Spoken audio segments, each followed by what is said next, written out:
All right, the first thing I'm going to do is talk about your X-Acto blade. So there are different kinds now.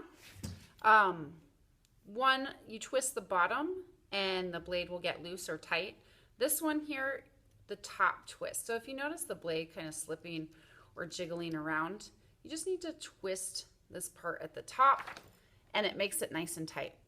Also, you always want to use it like this, pointed down. This side right here is that sharp side, so be very careful with this side. And when you're cutting, it'll be much easier to cut with it like this as opposed to like this. That's not really going to cut it very well. All right, so now your steps.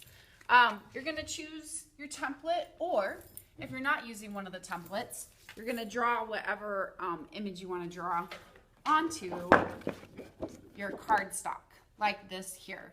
So I just am using a template. I traced kind of the guitar shape, or I could probably even turn this into a violin, onto my cardboard. Now, here's what I recommend. It's not essential for a simple shape like this, but you're gonna run into situations where you wanna do what's called a rough cut first. So I recommend when working with a thicker material like this and trying to cut it out nice and clean, that the first cut you do, oh, and let me say this, don't waste cardboard. So see how this is on the edge? I'm trying to touch at least two edges of the cardboard. Anytime you cut anything out, it'll save you time and it'll save cardboard. Cut close to the edge, okay? So anyways, back to the rough cut. So anytime you're trying to cut something like this out of thicker material, it's best if you do a quick cut around it where you are not following the line carefully. You're just getting kind of the basic shape first. And once you have the basic shape, it's going to be a lot easier to slow down and then follow your edge. Because oftentimes when you're having trouble cutting, it's not the material you're having trouble cutting through. It's the weight of all the extra stuff hanging down onto the scissors and making your arm tired that creates the problems, and often even the jagged edges you see. So if you do this, you're going to get a smoother edge, a cleaner cut.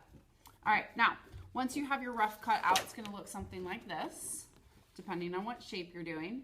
You need to build the sides of your form. This is just a shape. We're dealing with forms, which are three-dimensional because we're a sculpture class. So we're going to create the sides of our guitar here, or your star, or your saxophone. All right? Now, to start with, you're just going to cut out a simple rectangle. Don't worry about it reaching the length of whatever you're trying to do, because you can always make trimmings or cut out and overlap more rectangles to go over the entire edge here. All right, so for now, just cut out a rectangle. You need to cut out this rectangle a little bit thicker than what you want your side to be. So if you want your side to be this tall, you're going to cut out your rectangle to be a little bit thicker than that, and you'll see why here in just a second.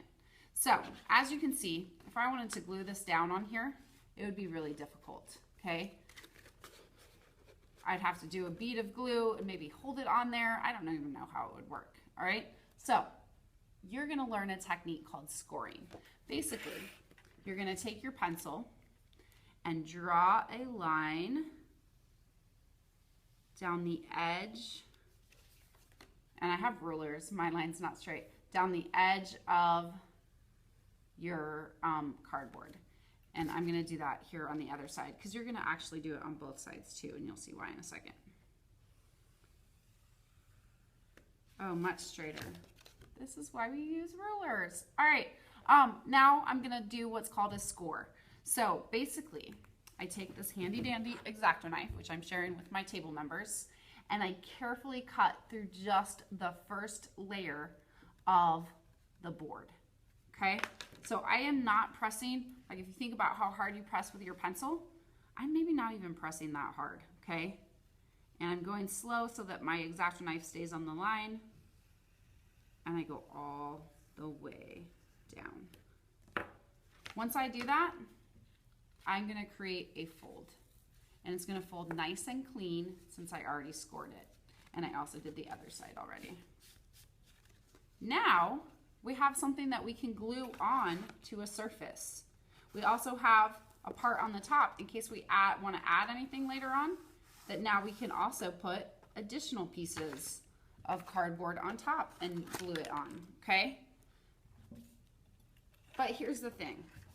If I'm doing a star and all my edges are straight, cool.